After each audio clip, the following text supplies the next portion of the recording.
Sahabat YouTube dimanapun Anda berada, berjumpa kembali dengan saya Walnek di WSJ Channel. Kali ini adalah volume yang ke-52. Saya ingin memberikan tips bagaimana cara membaca laporan penjualan harian. Banyak sekali para supervisor penjualan, para manajer penjualan, itu tidak efektif dalam membaca laporan penjualan. Padahal laporan penjualan itu adalah alat yang bisa digunakan untuk melihat posisi penjualan kita dan untuk melihat peluang maupun melihat bahaya dari penjualan kita. Jadi saya ingin memberikan 3 tips saja hari ini bagaimana caranya Anda membaca laporan penjualan. Tips yang pertama adalah Anda cari atau Anda lihat pola laporan penjualan yang dibuat oleh anak buah Anda itu, misalnya customer card atau customer record card. Anda lihat apakah dia menjadikan laporan itu sebagai tools atau sebagai partnernya dalam berjualan, atau dia hanya asal-asalan dalam membuat laporan penjualan. Misalnya kalau isinya adalah bolong-bolong, kalau isinya adalah copy paste dari laporan sebelumnya, minggu sebelumnya ke minggu sekarang dan ke minggu depan, itu berarti tidak ada gunanya laporan penjualan itu. Tetapi kalau Anda lihat diisi dengan sungguh-sungguh, dilihat perbedaan angka-angka, perbedaan angka yang cukup signifikan atau kelengkapan dari laporan penjualan itu dibuat dengan baik, berarti dia paham dan dia membaca laporan penjualan itu. Dia mengerti laporan penjualan itu. Untuk menjual minggu depan, dia mengundangkan, dia membaca hasil penjualan minggu lalu. Pastilah angka-angkanya akan berbeda di situ. Pastilah isian-isiannya akan bervariasi di situ.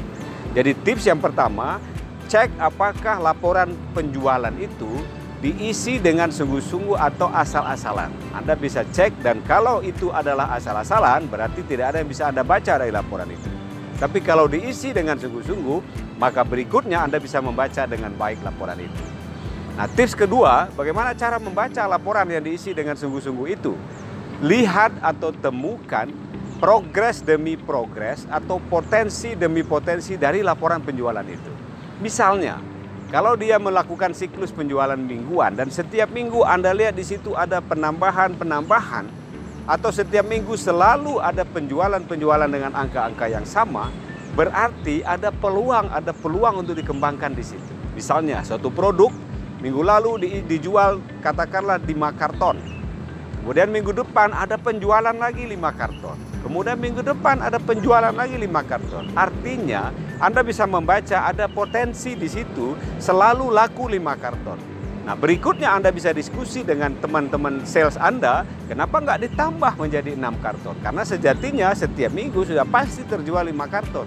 Bisa dibayangkan kalau Anda tidak komentari, kalau Anda tidak berdiskusi dengan dia, waktu berlalu, bulan berlalu, tahun berlalu, penjualannya tetap monoton, 5 karton, 5 karton, 5 karton. Satu sisi ada penjualan, tapi sisi lain Anda boleh lihat itu ada peluang. Ada peluang untuk dikembangkan sedikit demi sedikit.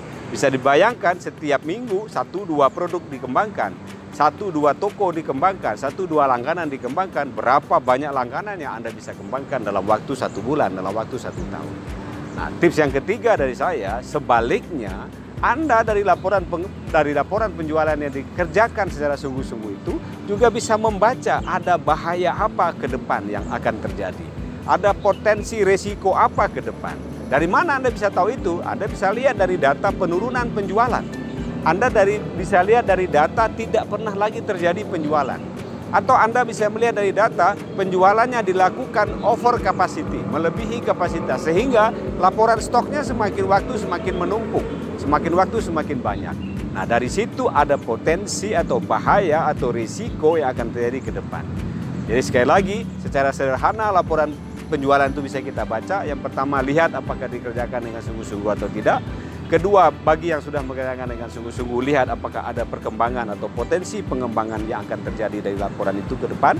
Yang ketiga, lihat resiko penurunan atau bahaya dari penjualan yang terjadi di bulan-bulan atau di waktu-waktu ke depan. Mudah-mudahan bisa membantu para supervisor, para manajer, para direktur untuk membaca laporan penjualan. Mudah-mudahan penjualan Anda akan semakin berkembang di waktu-waktu yang akan datang. Di balik kesulitan pasti ada kemudahan, di balik kesulitan pasti ada kemudahan. Salam.